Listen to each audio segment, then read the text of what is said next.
ஒன்பதாவது ரகசியம், நிகழ்கணத்தில் வாழுங்கள். கடந்த காலத்தை குறித்து பின் வருத்தம் கொள்வதையும் வருங்காலத்தை குறித்து பயப்படுவதையும் நிறுத்துங்கள்.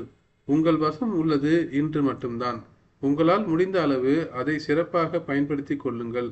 ஒவ்வொரு நாளையும் பின்னாளில் மலரும் நினைவுகளுக்கு தகுதியான நாட்களாக ஆக்கிக் கொள்ளுங்கள். ஆன்மீகத்துடைய அடிப்படையே என்னன்னு கேட்டீங்கன்னா நிகழ்காலத்தில் வாழ்வதுதான். விழிப்புணர்வு அப்படின்னு சொல்றாங்க. ஆன்மீகம்னாலே விழிப்புணர்வோடு இருங்க. விழிப்புணர்வுனா என்ன? நம்ம எந்த வேலையை செய்யறோமோ அந்த வேலையில முழு கவனத்தையும் செலுத்தி செய்யுங்க.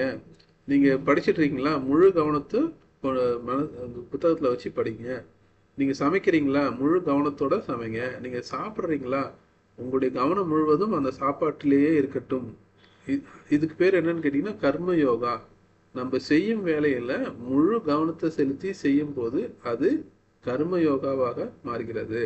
எனவே நிகழ்காலத்துல வாழும்போது நாம் நிகழ்காலத்துல எந்தெந்த செயல்களை செய்கின்றோமோ அந்தந்த செயல்களில் முழு கவனத்தை செலுத்தி செய்தால் அது ஒரு யோகமாக மாறுகிறது. அந்த மாதிரி நம்ம செய்யும் போது நம்மளுடைய கடந்த காலங்கள பிரச்சனைகளையோ, கடந்த காலில் எவ்வளவோ தப்பு பண்ணியிருக்கோம், நம்ம இல்லை எவ்வளவோ சங்கடங்கள் நமக்கு நடந்திருக்கோம், அதெல்லாம் முழுவதுமாக மறந்து விடுவோம். ஏன்னா நம்ம நிகழ்காலத்துல கான்சென்ட்ரேட் பண்றோம். அதனால கடந்த காலத்தை பத்தி எந்தவித வருத்தமே நம்மளுக்கு வரப்போறது இல்லை. அதே மாதிரி எதிர்காலத்தை பத்தியும் நம்ம பெருசா பயப்பட வேண்டிய அவசியம் இல்லை. ஸோ ஏன்னா இன்னைக்கு நம்ம கடமையை ஒழுங்கா செஞ்சோம்னா எதிர்காலம் கண்டிப்பா பிரகாசமாக இருக்கும்.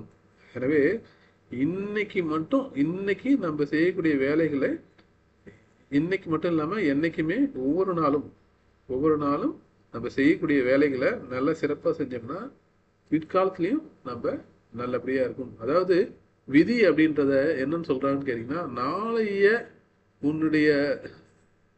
நாளைக்கு உனக்கு நடக்கக்கூடிய விஷயங்களை இன்னைக்கே நீ ப்ரிப்பேர் பண்றதுதான் விதி.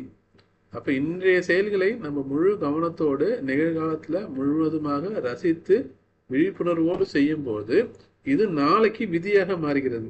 இப்போ உதாரணத்துக்கு பாத்தீங்கன்னா, ஒரு மாணவர் நல்லா படிக்கிறாருன்னு வச்சுங்களேன். நல்லா படிச்சாருன்னா நிகழ்காலத்துல நல்லா படிச்சாருன்னா நல்ல மார்க் வரப்போகுது. அதன் மூலியமாக எதிர்காலத்துல அவர் நல்ல கல்லூரியில அவர் நினைச்ச மாதிரி சீட்டு கிடைக்கும். அப்ப என்ன பண்ணிருக்காங்க, விதிப்படி கிடைச்சதுன்னா என்ன அர்த்தம்னா அவர் நல்லா படிக்கிறன்ற விதியை பண்ணியிருக்கிறாரு. விதினா ரூல்ஸ். அந்த ஒரு ரூல்ஸ்னா என்ன, ரூல் நம்பர் 1 நல்லா படிங்க, ரூல் நம்பர் 2 டிசிப்ளினா இருங்க, அந்த மாதிரி சொல்றாங்க இல்லையா. அப்ப அந்த ரூல் அப்படின்றது ஒரு விதி. ஸோ விதிப்படி அவர் நல்லபடியா இன்றைய கடமையை நல்லபடியா செஞ்சிருக்காரு. அதனால நாளைக்கு என்ன இருக்குன்னா அதனுடைய விதியோட பலனை அனுபவிக்கிறார்.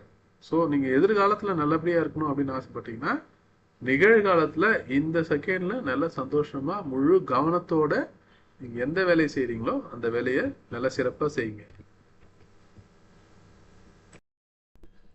இந்த இக்கிகை நூலுடைய 10 ரகசியத்தையும் எக்ஸ்பிளனேஷனோட ஒரு ஃபுல் வீடியோ இருக்கு. அந்த வீடியோட லிங்க் இங்க ஸ்கிரீன்ல தெரியுது பாருங்க. அதை கிளிக் பண்ணீங்கன்னா உங்களுக்கு ஃபுல் வீடியோ கிடைக்கும். செக் பண்ணி பாருங்க. நன்றி. வாழ்க வளமுடன்.